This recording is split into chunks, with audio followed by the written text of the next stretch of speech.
You don't need more content, you just need better timing. And the best curriculum isn't packed, it's layered.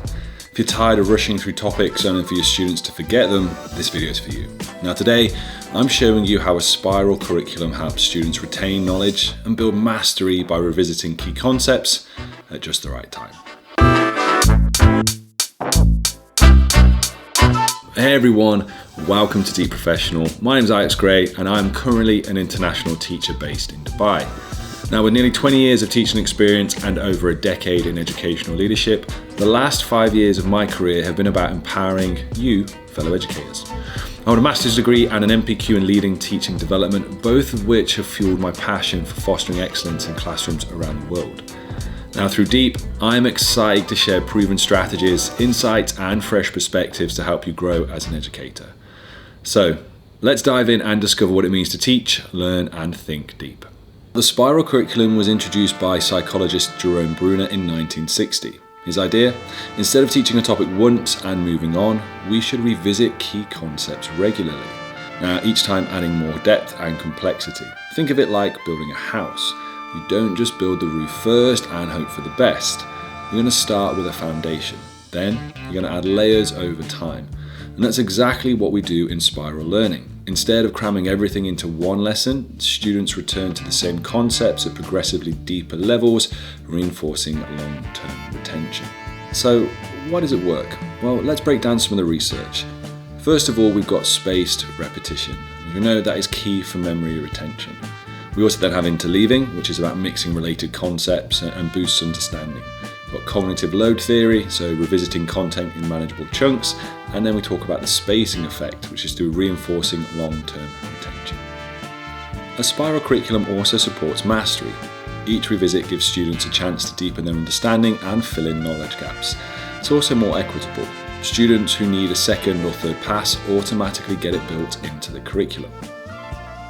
The bottom line, students see the connections between old and new learning, leading to deeper, layered understanding. Now, let's get practical. How can you bring the spiral model into your own subject area or grade level? Step one, we need to identify core concepts. So you need to ask yourself, what are the big ideas students need to carry forward year after year? And these should be like the non-negotiables, so stuff that pops up in the future courses or even in real life applications. Now, step two, you're going to map out exactly where these concepts appear across your units, your terms, or even in different grade levels. You want a bird's eye view of when and how often students encounter them. Now, you can create a simple spreadsheet or use a curriculum mapping tool, but the key is to visualize your entire course or grade sequence so you can see where these repeats occur and also where they're missing. And step three is to increase the complexity. So every time you revisit, if you taught basic fraction, addition for the first term, you're going to circle back where fraction multiplication or real-world fraction problems later. Each return should feel like a new level, not just a repeat. And in step four, you're going to design for recall. You want to build in short retrieval activities or spiral assessments or mini projects that explicitly link back to prior knowledge. So it's not enough to say, oh, we've done fractions before, let's move on. You want intentional recall that reactivates students' memory.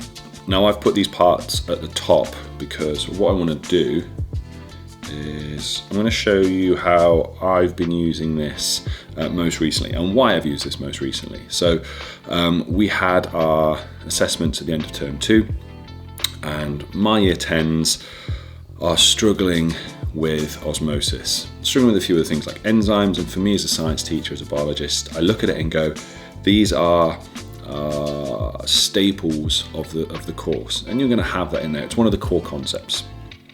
And so it got me thinking of, do they have enough touch points over the course of their 4 or 5 years in learning about science and biology where they're able to obviously develop and layer upon the knowledge. So core concepts, what it is, and now we're looking at mapping where they appear. So kind of going to work backwards with this for me. So we do IGCSE Bio.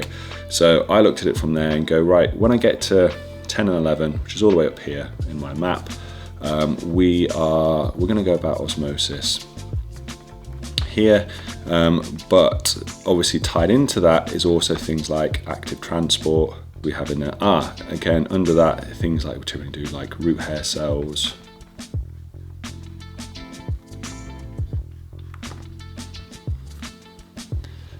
like this. So we've got comparisons that we have to be able to make between osmosis, active transport, diffusion, and so on from there. So I step it down then, and I'm going to look at this in terms of, that's touch point 3. This would be touch point 2. Now this might be year 8, year 9, dependent on when you teach it. That then is the intro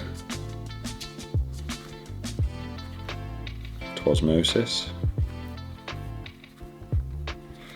So we want to be able to define it. So the idea of things we can do, year 8, year 9 is my second touch point. And then go back down and we've got touch point number 1, which is more often going to be done in year 7. Intro to cells. So students are going to learn obviously then about animal and plant. So super basic, but they learn about animal and plant cells, they learn about some of the structures that are inside there. We also then do a diffusion practical. So that might be things like tea bag. It could be simple things like the sugar cube. These are the ones like with potassium permanganate, which is this purple crystal you put into water and it starts to then sort of dissolve and shows diffusion really nicely. And then you can see hopefully from there how the sequencing works, where we start in year 7, we get our introduction to cells, learning the structures, and we start to see diffusion. The second touch point then takes place either in year 8 or 9, we start to introduce osmosis, and obviously you can recall and work back onto that. You build on, like we said here, like learning for recall. So you may start with that. I would start with something about diffusion, and then obviously start to integrate things like osmosis. We can obviously go back with semi-permeable because it's a cell membrane, they've learned that in year 7.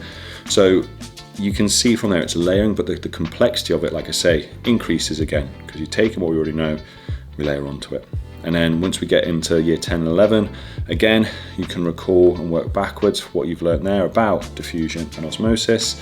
And then you start to bring in active transport, which is another form of it. And again, adds more complexity. You can then go, well, we learn about root hair cells. Well, somewhere through here, we're going to do about specialized cells. You might go into it when you do about photosynthesis. Again, within this period of time, because you're learning about how do we move in the products.